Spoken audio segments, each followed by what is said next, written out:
but it's just because I just haven't hit that learning curve yet.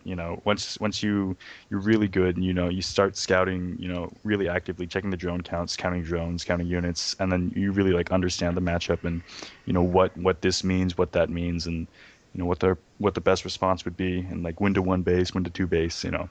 It's just that kind of thing that comes with a lot of practice and a lot of games under your belt.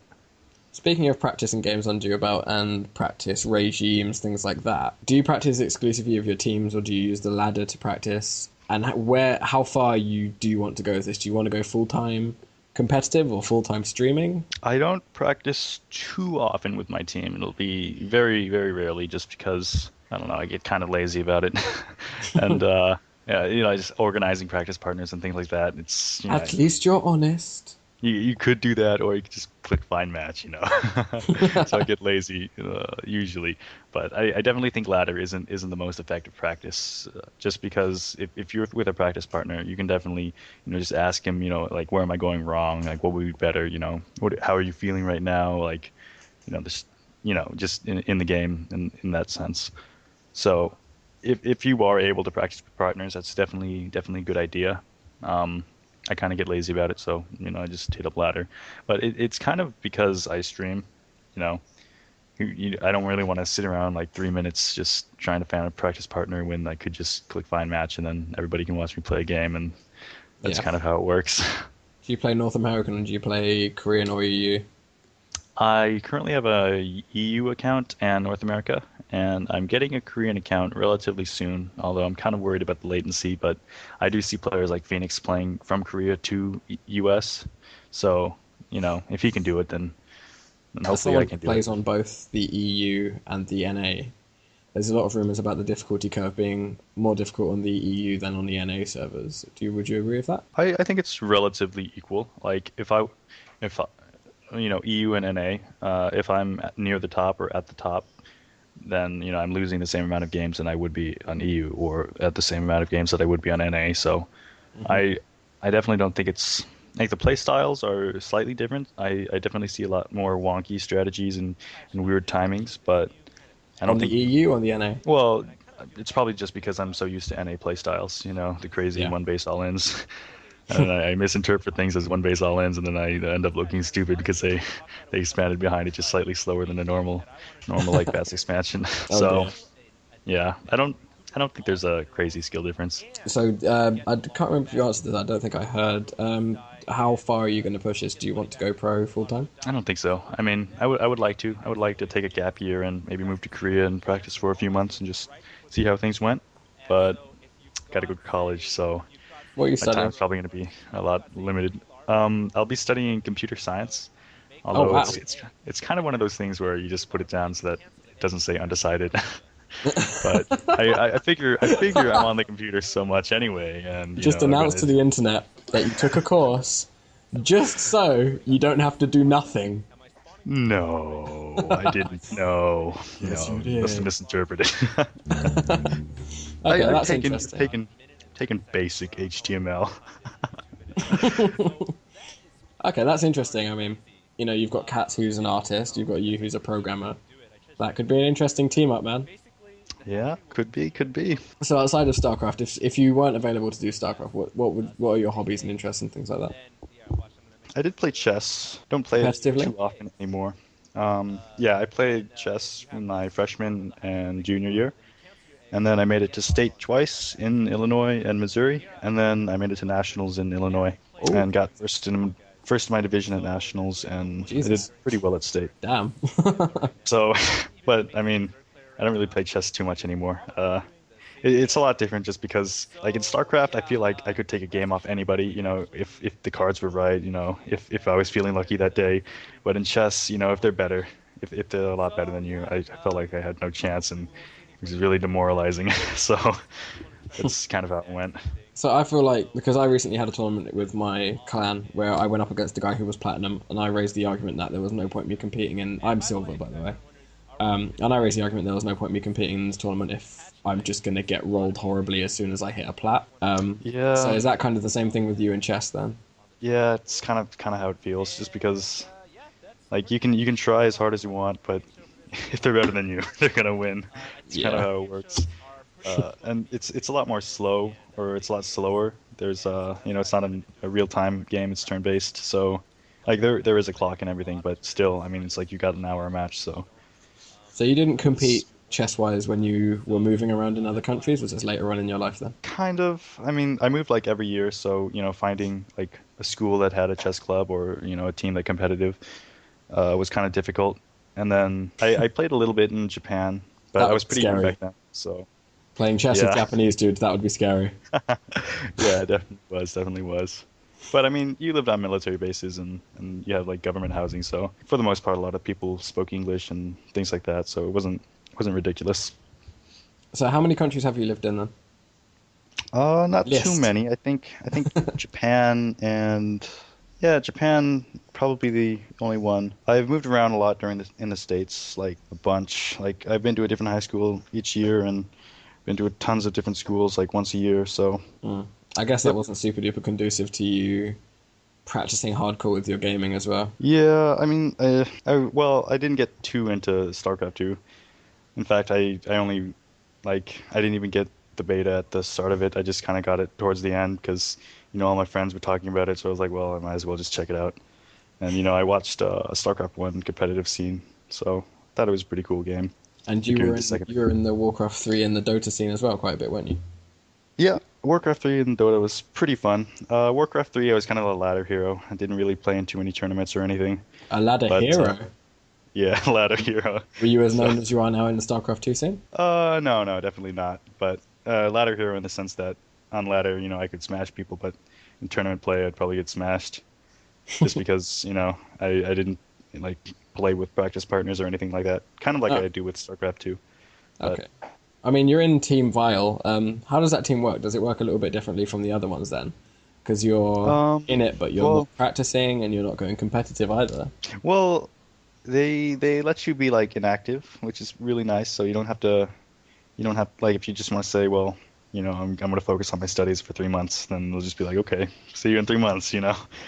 Um, I haven't joined any other teams, so I wouldn't know firsthand the difference, but they don't have like set practice schedules or like any requirements like that. So for the most part, Okay. it's pretty laid back. Is that why you chose them? Is that why you got into Vile? I mean, looking at Pretty the much, well, yeah. I didn't want to be tied down by like contractual obligations or anything like that. So hmm I just kind of picked Vile, and Psy StarCraft was on Vile, so that's always cool. Oh Watched yeah, all his videos. So. you had a game him against him recently where you went Mass Void Ray Colossus, you bastard.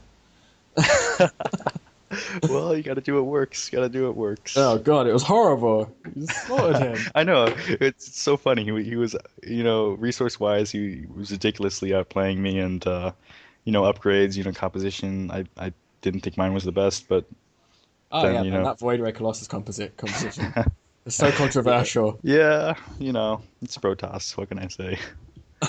So has StarCraft had any sort of negative or overtly negative or overtly positive effects on your personal life or just life in general, or is it just kind of a background thing? Mm-mm.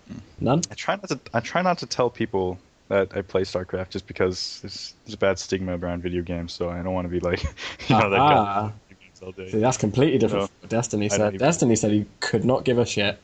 Cat said he couldn't give a Uh, shit, but he seems to affect people with it without realizing. Unfortunately, I don't have the moral fortitude to be able to make bold statements like that. Still pretty self-conscious, so that's kind of how it works out. Aw, I just want to give you a hug now, Spanishiwa. I really do. That's all right. That's all right. Okay, so you had quite a long daily with day nine as well. How did you manage to secure that one? Well, when I was just starting to stream, it got pretty popular pretty quickly, and I was kind of a buzz in the community. So a lot of Day Nine's mods found their way into my stream chat, and we kind of talked it up. And I was like, it would be cool if you can get me on Day Nine. And they're like, I'll ask him about it, bug him about it, see what I can do. And eventually, when push came to shove, I found myself on Day Nine's Wednesday, Wednesday. So it was pretty cool. Did it just shoot up your viewership like unbelievable? Pretty much, pretty much. I'd like to think that like a third of my popularity came from Day Nine, a third came Jesus. from Husky, Then like the other third came from like a mixture of like me, smaller shows, and like Mr. Bitters. So Are you personal friends with Husky then? yeah, I have him as a Skype contact, so I consider that as a personal friend because my Skype's pretty Oh my private. God, I'm your personal friend, Michael. Oh, we're personal friends, friends forever. So, in your family, did you have a big kind of gaming influences? Any brothers, sisters, parents, anything like that? My brother, he played Brood. He got me into Brood War. I never played competitively, like iCup or anything like that, but I did own the game, and I watched the competitive scene a lot. And then he got StarCraft 2 as well. Ooh. Unfortunately, he's like Silver League recently demoted to Bronze, but Oh God, I mean, Michael, but there needs to be some free coaching, Spanishiwa. Come on. still, I mean, it's pretty cool that he plays and things like that. My That's sister never insane. was a big gamer though, so. You're a borderline professional player, and your brother has just been demoted to bronze, and you're doing nothing about it. I tried to help him, but like he's my older brother, so it'd be He didn't awkward want to if I listen was to like, you. yeah. Well, no, he's very receptive about that kind of thing, but figured it would be too awkward for me, so yeah. Okay. So, we were talking earlier about the esports scene, and you just mentioned it again, which reminded me. Yesterday, during the interview with Katz, he mentioned that he thinks if we don't have more local tournaments, more small tournaments to bring more people in, and we don't have a decent scene that just completely excludes Korean players because of their skill level, we'll just sink into Brood War 2, where the only scene that matters is Korea. Do you agree with that? I definitely feel that if things keep going the way they are, Koreans are just going to keep dominating. I don't think we'll be able to rise up to the level just because I feel like they're already ahead as it is right now. Hmm. And because of the practice schedule and like things like that, they're just going to get further ahead. But I mean, it's not necessarily a bad thing. Like if they're better players, then they're better players, and that's just how it is. It's a big bar, a high bar to go up to. But putting unfair handicaps or restrictions just based on skill level doesn't. You can do that. Like I see a lot of like diamond level players only tournaments and like masters only and like no grandmasters, you know. But Yeah. it's kind of like saying, you're too good to play with us, so we're gonna kick you out. Which I mean, at the highest level, I don't feel like there should be any restrictions like that at all. It just seems kind of silly. You Yeah. wouldn't see that in any other sport or like any other game like that. So I mean, you shouldn't would see that see it here. in. I think you see it in every professional sport. I mean, you have seeded players. You have in football over here. We have completely entirely different leagues, and there's whole teams who just don't qualify for them or just can't get in because they're not good enough. Well, that's different. I And mean, that's real they're football, by the way. Sorry, that's not like not soccer. oh, This is not real soccer. football. Well, I mean, like if you're qualifying and things like that, then anybody can join. But if you didn't qualify, then you're just not good enough, and that's how it is. But just placing restrictions like if you're from America, then you can't join baseball because you're too good or something like that, then I just completely made that up. I don't know if American baseball is even even relevant anymore. But Good. yeah, Just trying to make the least amount of racism comments possible right now because all these things are coming into my head. right, Signs everywhere. No Koreans. right. NA server only. Yep, yep. So if StarCraft 2 had never come out and if you didn't have access to StarCraft at all, especially the esports scene, which do you think there's another game that would have taken over the esports scene? Because it has Another. exploded quite Yeah, violently into America and here as well. definitely did. It definitely did. There would be another game. I can't even. StarCraft's just been the poster child for real-time strategy games, as far as I'm concerned. Like when you think RTS, you don't think like Dawn of War or Supreme Command or Supreme Command Commander. Oof, them's What, fighting words. what, well, I mean, it's you don't see like an entire nation like Korea or South Korea devoting entire TV stations and things to that game. So Yeah. that I don't even know if Dawn of War is. Yeah, it is an RTS. Never mind. Without the base building, without the Oh base. dear. Yeah, no, it is. It does have a competitive scene behind it, but it's very, very, very small. Yeah, yeah. I used to look into it a little bit when I was into Warhammer, and yeah, it is quite small. What do you think it is? What's the defining factor of StarCraft that makes it so popular? Hmm. Yeah, I'm bringing out the big questions now.